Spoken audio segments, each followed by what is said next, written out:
Perkenalkan, nama saya Noprianus Dapa, NIM 19330044. Dan perkenalkan, nama saya Andi Iwada Putra, NIM 19330007. Kami dari Universitas Jana Badra, dari Fakultas Teknik, Prodi Informatika, dengan dosen pembimbing Yumarlin MZ, dengan titel Eskom, MPD, Mkom. Di sini kami akan mempresentasikan tentang blogger. Yang pertama,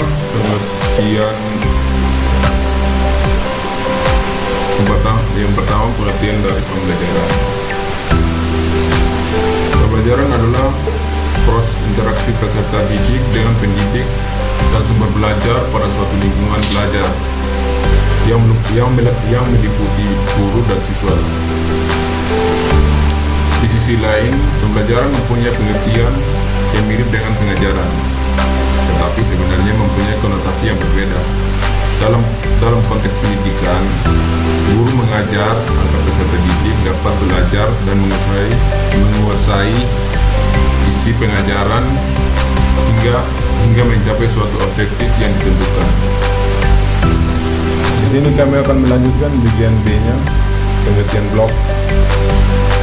Blog adalah kepemilikan dari web dan blog, istilah yang pertama kali digunakan oleh John Berger pada tahun 1997. John Berger menggunakan istilah weblog untuk menyebut kelompok website pribadi yang selalu diupdate secara kontinu dan berisi link-link ke website lain yang mereka anggap menarik, serta dan komentar-komentar mereka sendiri.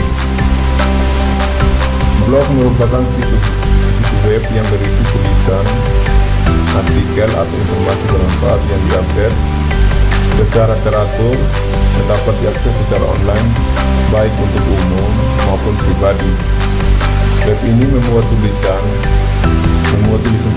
gambar atau sharing dikenal dengan istilah posting. Posting di blog artinya kita mengisi blog juga dengan tulisan ataupun gambar yang bersifat informasi, hiburan, penawar bisnis, iklan, dan masih banyak lagi. Di sini kami akan melanjutkan bagian C-nya tentang kajian teori.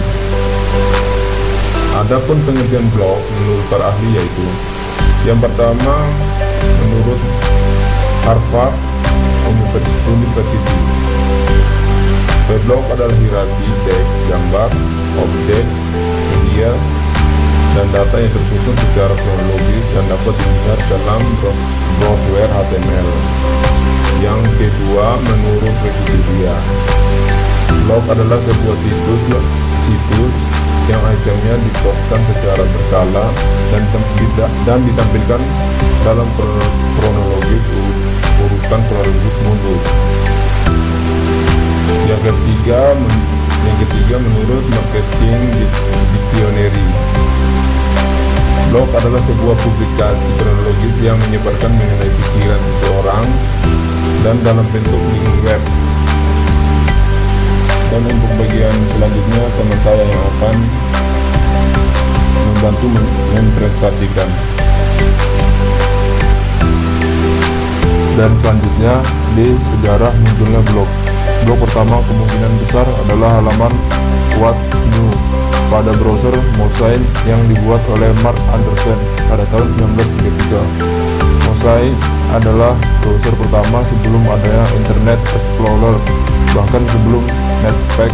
Kemudian tahun 1994, Justin Hall memulai website pribadinya berjudul Justin Homepage yang kemudian berubah menjadi Link from the Underground, yang mungkin dapat disebut sebagai blog pertama seperti yang kita kenal sekarang hingga tahun 1998. Jumlah blog yang ada masih sangat sedikit. Hal ini disebabkan karena saat itu diperlukan keahlian dan pengetahuan khusus tentang pembuatan website, HTML, dan web hosting.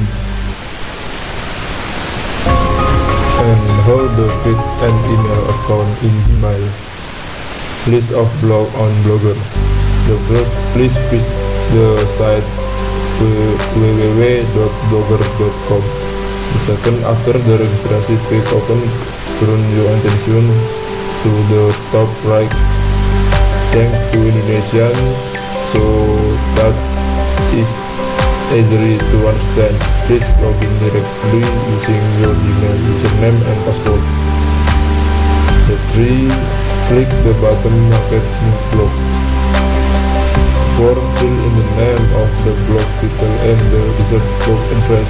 Remember, in creating a blog address you must be really seriously because it is permanent, that you cannot to replace again.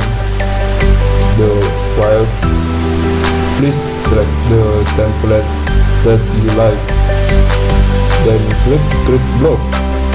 The 6, please continue by clicking the start blogging button. And yeah,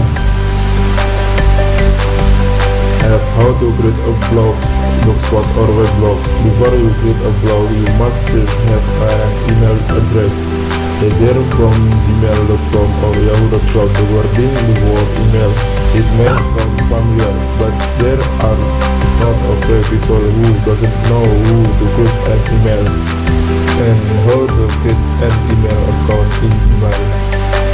List of blog on Blogger.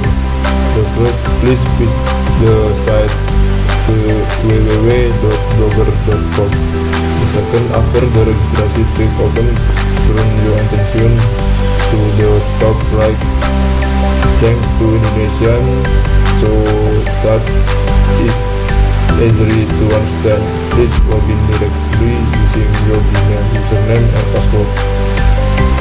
The 3, click the button marked new blog. 4, fill in the name of the blog title and the desired blog address.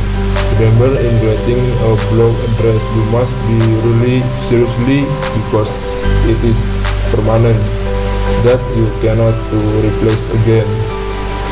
The 5, please select the template that you like, then click create blog. The 6, please continue by clicking the start blogging button. And yeah, and the last G, general blog characteristic info. The first, have a name address that can be accessed online. The second, have a goal. The 3, has content or post in the form of article, note and other information. The 4, active the blog post or content. The 5, blog content is generally always add or update a recording to the of the blog. Dan yang terakhir adalah penutup. Kesimpulan, weblog atau blog merupakan teks, dokumen, gambar, objek media, dan data yang tersusun secara hierarkis dan menurut kronologi tertentu yang dapat dilihat melalui browser internet. Secara umum, blog memiliki fitur utama yaitu arsip dan kontak komentar. Di situs layanan penyedia blog gratis saat ini begitu banyak, diantaranya blogger.com, wordpress.com, Banter.com, Banga.com, blogdrive.com, blogspot.com, wordpress.com, dan lain-lain. Dan sarannya, di zaman sekarang apabila masih belum mengenal blog, rasanya sudah ketinggalan untuk dihadapkan dengan adanya makalah tentang blog ini. Mudah-mudahan dapat dijadikan sebagai bahan acuan atau tutorial bagi pembaca dalam mempelajari blog. Ya, itulah presentasi dari kami. Semoga bermanfaat bagi teman-teman. Sekian dan terima kasih.